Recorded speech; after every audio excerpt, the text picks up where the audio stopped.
अब आगे बढ़ेंगे और मंच पे मैं बुलाना चाहूँगी अब हमारे विशिष्ट अतिथि भीनमाल से कांग्रेस के विधायक डॉक्टर समरजीत सिंह राठौर जी को। कृपया आप पोडियम पर आएँ और अपनी बातें रखें और इस कार्यक्रम को लेकर अपने विचार रखें।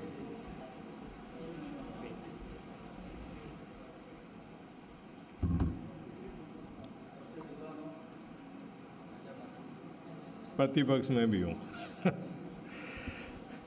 जी न्यूज़ के इस कार्यक्रम में मंचासीन अतिथियों में हमारे वरिष्ठ विधायक और कैबिनेट मंत्री आदरणीय जोगेश्वर गर्ग जी, राज्य मंत्री के साहब, छगन जी कह रहे थे कि उद्योग है पर है कहीं को नहीं, खुलो हाथ दियोड़ो को नहीं हाल, तो हाल बंदियोड़ा हाथ है, खोल दे तो उंगलियां दबा दे हंगारी के आ तो है मजबूती। नारायण सिंह जी, छगन सिंह जी, ग्रेनाइट एसोसिएशन अध्यक्ष, मनीष जी, हमारे पुराने मित्र बाबूलाल जी, जयपुर से विधानसभा पूरा कवर करते और हम मिलते रहते हैं हरदम। और इस कार्यक्रम में मंचासीन सभी उपस्थित सम्मानित होने वाले सभी सम्मानित अतिथियों और कार्यक्रम में उपस्थित सज्जनों, आज जी न्यूज़ से प्रेम रहा है। जी न्यूज़ भीनमाल में भी आया, चुनाव से पहले आया। जोगेश्वर जी जिक्र कर रहे थे कि चुनाव से पहले भी स्टेडियम में हम दोनों को खड़ा कर दिया था, शायद आप उसी को याद कर रहे थे और मनीष जी थे उस समय। अभी दिसंबर में भी आप आए, के साहब भी आए, दोनों आए थे, काफ़ी चर्चा रही। और आज आपने जोगेश्वर जी की विधानसभा में हमें बुलाया है। जी न्यूज़ अभी मुझे तो ताज़ा बाबूलाल जी इसलिए याद है कि मैंने फुटबॉल खूब जम के देखा इस पर, और सुभाष चंद्र जी को धन्यवाद देना चाहूँगा कि वर्ल्ड कप को उन्होंने क्या मज़े से दिखाया और हमने खूब आनंद लिया पूरी रात जाग कर। तो ये तो विशेष धन्यवाद देना चाहूँगा मैं इस मंच के मार्फत, क्योंकि फुटबॉल फैन हूँ और पूरी पिछले 10-15 दिन की सारी रातें काली की, पर ड्यू टू जी चैनल हमें ये देखने को मिला। और वैसे भी जी राजस्थान भी हर समय यहाँ की समस्याएं, यहाँ के मुद्दों को उठाता रहता है, मंच भी अवेलेबल कराता है हमें, हम अपनी बात कह सकें। और इतनी सारी महिमा मंडन के बीच में ग्रेनाइट एसोसिएशन के अध्यक्ष जी को मौका मिला कि कुछ सच्ची बातें भी कह दें, तो उन्होंने भी कह दी। तो ये मंच ही होता है जहाँ पे दोनों तरफ की बातें हो। और आज के युग में इलेक्ट्रॉनिक मीडिया, प्रिंट मीडिया भी बड़ा संघर्ष कर रहा है, क्योंकि ये यूट्यूबर घुस गए हैं सब जगह, और यूट्यूबर्स इतने तेज़ी से मनीषी घुसे हैं कि इनकी अलग ही दुकान चलती है। अभी मैं देख रहा था, मैं न्यूज़ के बारे में नहीं कहना चाहता हूँ, मोबाइल पे बैठे बैठे दिल्ली प्रोटेस्ट के बारे में कोई न्यूज़ चढ़ा दी। अब मैं तो उसको कंफर्म इसलिए नहीं कर सकता कि उसकी ऑथेंटिसिटी हमें नहीं पता, और यही सबसे बड़ी तकलीफ है। आज पूरी दुनिया के हाथ में मोबाइल है और पूरी दुनिया इस व्हाट्सएप के ज़माने में इस मोबाइल पे भरोसा करती है, और जो न्यूज़ सामने आ जाती है उस हिसाब से चल पड़ती है। आप प्रिंट मीडिया या इलेक्ट्रॉनिक मीडिया, मैं जनता से भी कहना चाहूँगा कि एक ऑथेंटिसिटी होती है, पर आपकी भी जिम्मेवारी है कि देश के सामने देश के जो समस्याएं चल रही है उनको निष्पक्ष रूप से सामने रखें। आज दिल्ली में पूरा देश सुलग रहा है, यूथ दिल्ली की सड़कों पे उतर गया है, और हम खाली ये कह के इतीश्री कर दें कि ये तो किसी ने भड़का दिया, किसी ने भेज दिया, पाकिस्तान ने भेज दिया, उन्होंने भेज दिया। चिंगारी उठती है तो कहीं न कहीं कोई तकलीफ होती तो उठती है, वरना कोई नहीं जाता है। और जिस तरह के बच्चों को हमने रोड पे उतरते देखा है, छोटे छोटे बच्चे जिन्होंने 12वीं पास की है, कॉलेज में पहुँचे हैं, जिन्होंने मेरे ख्याल से कभी आंदोलन ही नहीं किया होगा।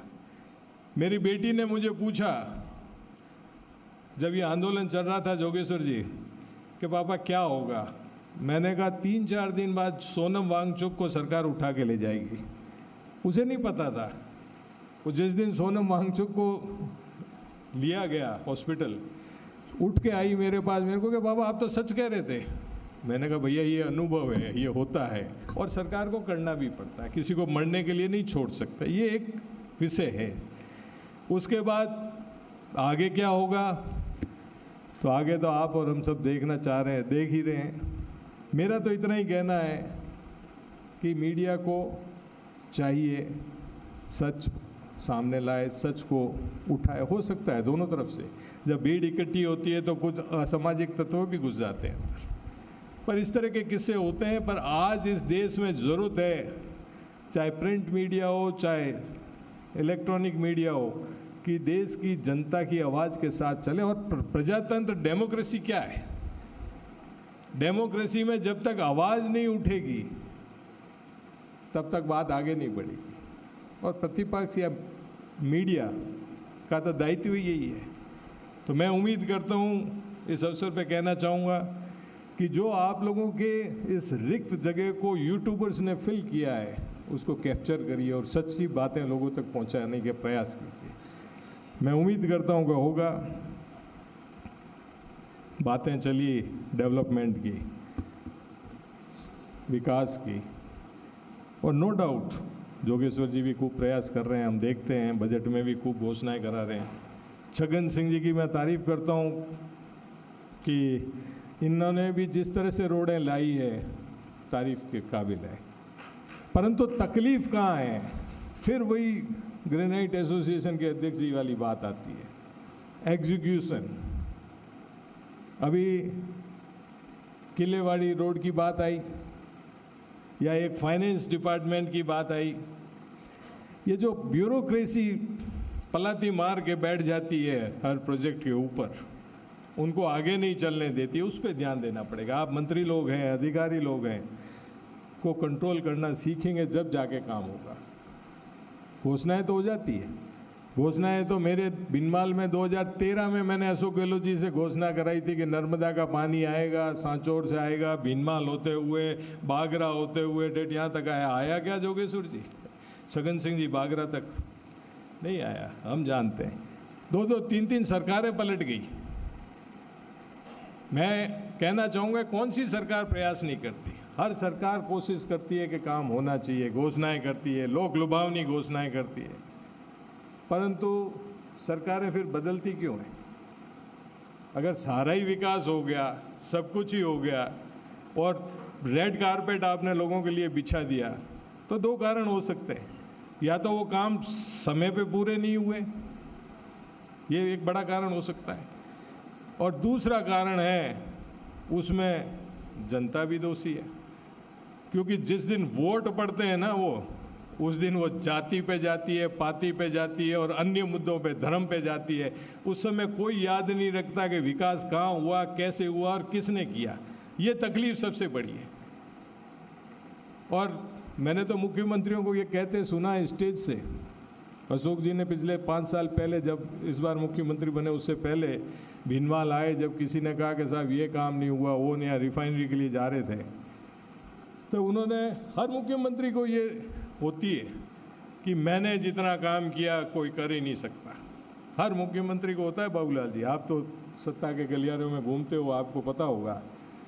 मैंने अशोक जी को देख लिया, वसुंधरा जी को देख लिया, और अब आप लोग भजन लाल जी को भी देख लेना। सबको ये गुमान होता है कि हमने बहुत काम कराए, तो फिर तुम पलटे क्यों? तो अशोक जी ने उस दिन भाषण में कहा कि काम करने से कौन वोट देता है?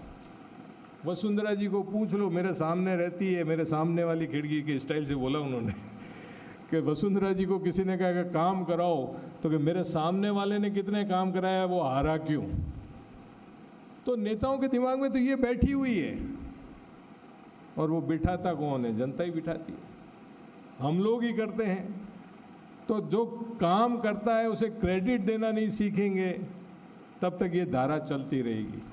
फिर जो के साहब भले कितनी उंगलियां दबाओ, कितना ही विदेश पढ़ाई करने भेज दो, जनता तो जनता है। इसलिए मैं कहना चाहूँगा कि आप लोगों से भी निवेदन करना चाहूँगा, समय है आपके पास, 2 सवा 2 साल का है, एग्जीक्यूशन पे ध्यान दीजिए इस फाइनेंस डिपार्टमेंट पे। जो फाइनेंस के लोग फाइलें दबा के बैठ जाते हैं, आप लोग घोषणाएं तो अच्छी करा रहे हैं, नो डाउट आपने घोषणा करी अभी चितलवाड़ा से मेरे गांव दासपा होते वो रोड आएगी भाई साहब, सीधा भिनमाल से यहाँ से जालोर से आप चितलवाड़ा पहुँच जाओगे, चीर के आएगी पूरा जिला, पर बनेगी कब? ये आप अभी जो कह रहे थे घोषणा, मैं यही कह रहा हूँ, लोग कह रहे हैं कि घोषणा हो गई, बन गई। मैंने कहा भैया अभी तो फाइनेंस से बजट आएगा, सब कुछ आएगा, क्या क्या होगा, क्योंकि इस फाइनेंस, ये हमारे डीएफओ साहब बैठे हैं, मैंने विधानसभा में 2 साल से एक सड़क क्या 4 किलोमीटर सड़क जोगेश्वर जी, उसको आपने भी सुना होगा, हाउस में फॉरेस्ट में चली गई थी, उससे फॉरेस्ट से ट्रांसफ़र भी हो गई। फॉरेस्ट से ट्रांसफ़र होने के बाद मैं धन्यवाद दूंगा संजय शर्मा जी से, जो वन मंत्री हैं, पॉजिटिव थे। दोनों बजट भाषणों में जब भी मैंने बात उठाई उन्होंने एश्योर किया, इवन उन्होंने आगे चल के डिपार्टमेंट के अधिकारियों से फ़ोन किया कि हमने इस रोड को टेक ऑफ कर लिया है। अब फॉरेस्ट विभाग ने क्या लिख के भेज दिया कि साहब हमारे इतने पेड़ कटेंगे, इतने हमारे डैमेजेज हो रहे हैं, 6.5 करोड़ का हमको पीडब्ल्यूडी भरपाई दे। यही हुआ ना। अब पेड़ कौन से कट रहे हैं पता है आपको? बावड़िया। अब मैं तो हंसा उठे गाँव रे माए बैठने के, बावड़िया और मुआवजो चीजें अंग्रेजी बावड़िया ने तो कटाउंड ने हरू तड़पा। हाँ मैं अब इन विभागों को ये चाहिए और वहाँ बैठे अधिकारी उस फाइल को दबा के बैठे हुए हैं। तो इन सिस्टम को जब तक अपन नहीं सुधारेंगे, चाहे आप आ जाओ सत्ता में, चाहे हम सत्ता में आ जाएं, जनता की तकलीफें उसी तरह से चलती रहेगी और चलती रही है। इस पे आप ध्यान दीजिए। आज आपके पास मौका है। हम लोग इस ब्यूरोक्रेसी को जब तक कंट्रोल नहीं करेंगे, इस ब्यूरोक्रेसी को लगाम लगाना नहीं सीखेंगे, जब तक जनता का भला हम नहीं कर सकते। मेरा तो ये मानना है। इतना ही कहना चाहूँगा। ज़्यादा कहूँगा तो कहेंगे कि कुछ ज़्यादा कह दिया, क्योंकि एक कदम विकास की ओर की आज टॉपिक है। तो मैं तो विकास के सपोर्ट में बोलते हुए आपको ये कहना चाहूँगा कि इन चीज़ों को सुधारें, इन चीज़ों को, सिस्टम को ठीक करें, तो हम जनता के और जालोर ज़िले के जो काम आप लोगों ने सोच रखे हैं, जो सपने लेके हर नेता, कोई भी नेता, यहाँ जितने हम बैठे हैं ना, लोग हमें कितनी भी गालियाँ दे दे, जो चुनाव लड़के आता है वो व्यक्ति कब नहीं चाहेगा कि उसके लोगों का काम नहीं हो, उसके क्षेत्र का विकास नहीं हो। हर व्यक्ति यही चाहेगा कि काम करें, विकास करें, लोगों का जस लें। जस लेनी कौन नहीं चाहे भाई? कोई ताली बजावे, जस दे तो खुशी होती है सभी को। उस खुशी से कोई नेता, हम चाहे किसी पार्टी के हो, नहीं मुकरते, पर काम कराने की कोशिश हम करते हैं। उसमें जो रोड़े आते हैं, उन रोड़ों को दूर करने का कार्य जरूरी है। इसलिए मैं उम्मीद करता हूँ सरकार के जो वरिष्ठ जोगेश्वर जी विराजे, के साहब के पिताजी से काम करना सीखो। एएन थे, एससी थे, और मेरा तो अनुभव है, आपके नहीं किए होंगे, मेरे तो किए जोगेश्वर जी। मैंने जब भी फ़ोन करता था, मैं तारीफ़ करना चाहूँगा मन से, ये एक रूपाराम जी थे वाटर वर्क्स में, वो भी ऐसी, दोनों कंटेम्प्रेरी थे लगभग। किसी काम को बता दिया उन्होंने, कभी ना नुक्कड़ नहीं किया कि अच्छा डॉक्टर साहब ये काम है, उसको एग्जीक्यूट किया। तो काम करने का तो तरीका ये होता है, पॉजिटिव होना चाहिए। उसके अंदर अपन ना नुक्कड़ रास्ता, ये नहीं हो सकता, वो नहीं हो सकता। अधिकारी तो कहेगा आपको कि नहीं हो सकता, ये फाइल आ रहे, नहीं क्यों हो सकता, इसको करना है मुझे, मेरी जनता का काम है। पॉजिटिव रह के अपन अप्रोच रखेंगे तो उन लोगों को हम याद करते हैं यहाँ बैठे बैठे।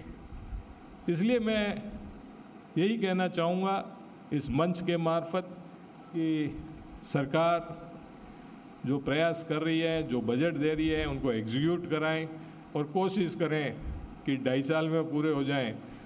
बहुत ही आनंद आएगा, आपको भी आनंद आएगा और हम भी ताली बजाएंगे आपके साथ साथ। जी न्यूज़ को पुनः एक बार बहुत बहुत शुभकामनाएं, बहुत बहुत बधाई। आप पूरी टीम को, जी न्यूज़ के ऊपर से चैनल, इनके हेड से लेके बाबूलाल जी से लेके और नीचे तक, बबलू है, नीचे ये हीरालाल है, हमारे एरिया में आपके बैठे हुए क्या नाम है, उत्तम है, राव है, गोस्वामी है, सभी को, कि सभी लोग टच में रहते हैं, पॉजिटिव रहते हैं, जनता की समस्याएं उठाते हैं, और तभी जाके चैनल की सफलता होती है। बहुत बहुत धन्यवाद मुझे बुलाया। और कुछ बातें कहनी इसलिए पड़ती है कि कहेंगे तो ही बात आगे बढ़ेगी। बात बढ़ाने के लिए कहना पड़ता है, और कहते रहेंगे तो बातें बढ़ती रहेगी और उसका कुछ ना कुछ रास्ता निकलेगा। धन्यवाद। जय हिंद।